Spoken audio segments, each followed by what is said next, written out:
All right, what's good, everyone? Welcome to another Live Wire Sports Media. I am not doing the intro. I'm getting straight to it.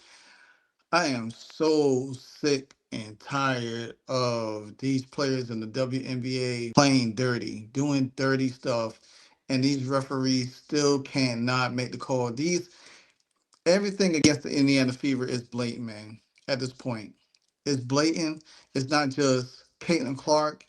We've seen Sophie Cunningham got targeted in this Connecticut game. We've seen Tina Charles again playing dirty, hit Aliyah Boston in the face, and the referee didn't call it. Tina Charles is a scum. She's a weak player. She's washed up, and she's a dirty player. She's on top of that dirty player.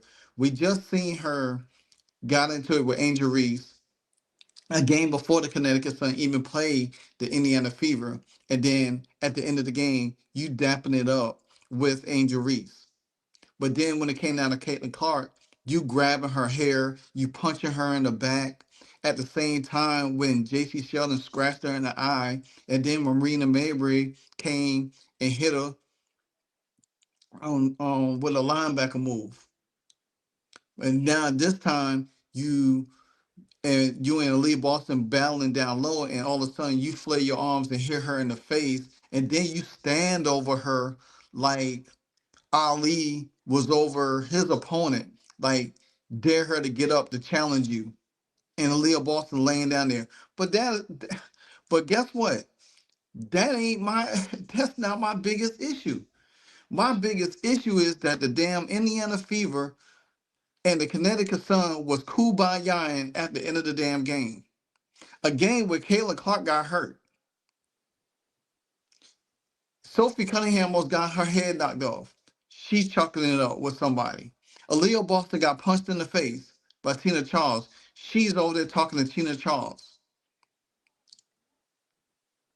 Now, Bree Hartley and Sophie Cunningham talking, I'm not worried about that. Long as it ain't Sophie Cunningham and JC Sheldon. But still, this is why I always question Kelsey Mitchell, and I always question Aliyah Boston's loyalty when it comes to Caitlin Clark.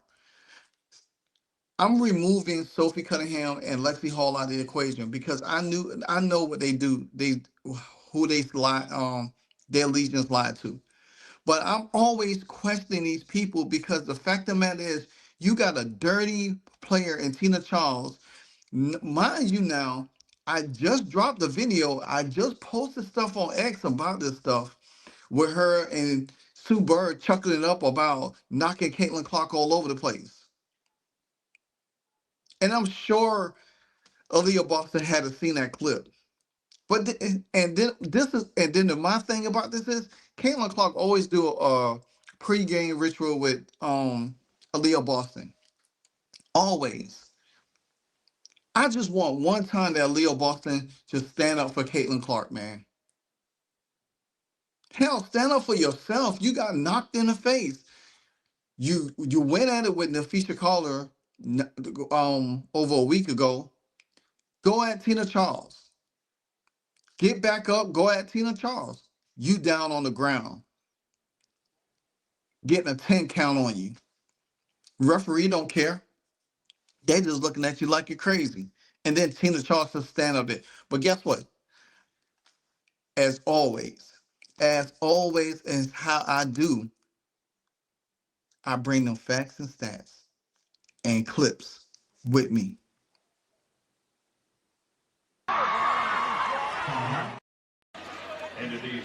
There's definitely some jockeying for positioning happening. Oh. Did you see how Tina Charles clutched her fists? Like, I dare you to get up. I dare you to get up. She was ready to go at Aliyah Boston. Maybe I didn't want to see it again. I'm going to show you.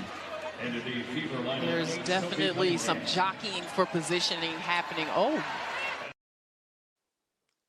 Wow. And Aliyah Boston had the audacity to get up after that and at the end of the game talking to her. Now, I'm going to show you her talking to her because it made me question what they was talking about.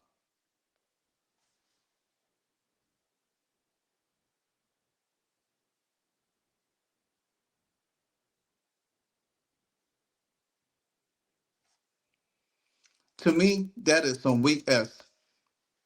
That's weak, man. That is, to me, that's weak. This lady literally knocked you on your behind and stood over you and dare you to get up. Dare you to get up. But see, like I always say, guys, I don't, when it comes to this stuff, look, boom. You can see clearly Tina Charles fits going right through her face. Boom. All the way through. Look at her. And then look at her. Look at her. Looking at her like, I dare you to get up. I dare you to get up. And you think we don't supposed to question this stuff? This the same woman that grabbed your teammate by the hair, waved a finger at her, and punched her in the back. Ever since that game, Caitlin Clark has not been right. She has not been right, guys, especially when it came down her shooting. Now, I did not watch the game last night because I was at work, but guess what? You knew I was locked in. You knew I was chimed in some way, form, or fashion. And then without a shadow of doubt, this game played out just the way I thought. It was going to be some drama. If a person hit me in my face, knock me down, and stand over me, you best believe somewhere in the game down the line, I'm gonna get that player back. I'm gonna get that player back. This is why Brittany Griner and all of them do the things to Aliyah Boston that they do because they think Aliyah Boston's soft. Aliyah Boston gonna only bow up at people that she could take advantage of. Then she doesn't even stand up for her teammate. Oh, let me guess. Kennedy Carter situation last year where Leah Boston was standing right on the sideline, the inbounds the ball to Caitlin Clark, and Caitlin Clark went flying on the floor. You had Angel Reese cheering from the sideline. Leah Boston just looking down at her. See all the see.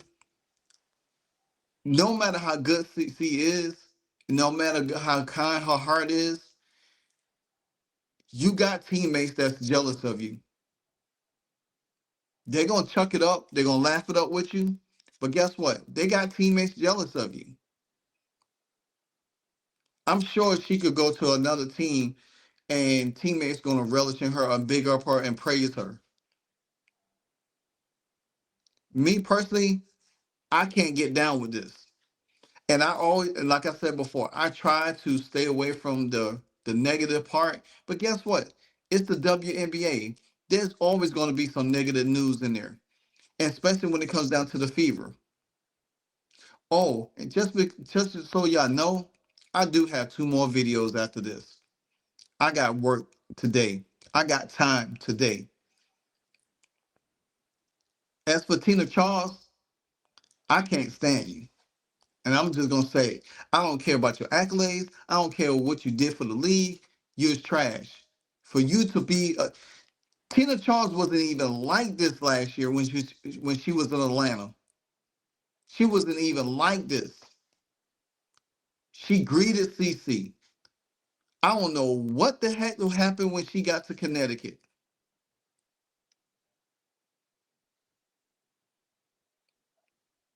Maybe Jim Rosati got in her ear and said, "Hey, when she come over here, you do this." Because Tina Charles didn't play like this last year against the Fever. She didn't play like that against the Leo Boston. She ain't did that all that stuff against CC and the Leo Boston. Now all of a sudden this year, she must be got the memo to come after CC. Come on, man.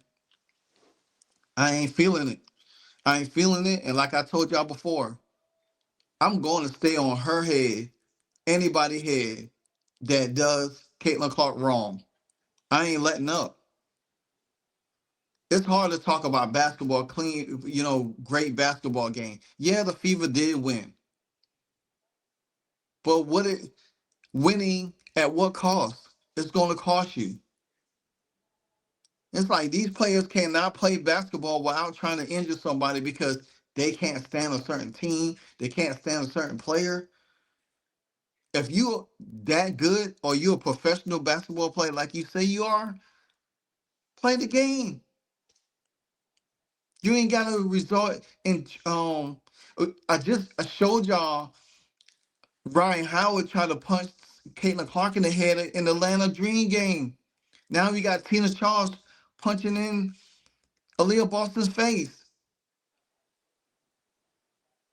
And we got a dumb commissioner that's scared to do anything about it. Like, comment, subscribe. This is your Midday Wednesday edition. Live Wild Sports. You know what it is. And you already know the last part. Hey, so amazing. You see how they playing? Live wire. It's all about sports and entertainment. You don't want to miss it. So official, like you never seen. Keep it going till the whistle blowing from the referee. Everything from highlights and stats. You know that we gotta run it back, whether on the field or the court. You know that this is where it's at. Subscribe, no delaying. This is Live Wire. Sports and entertainment.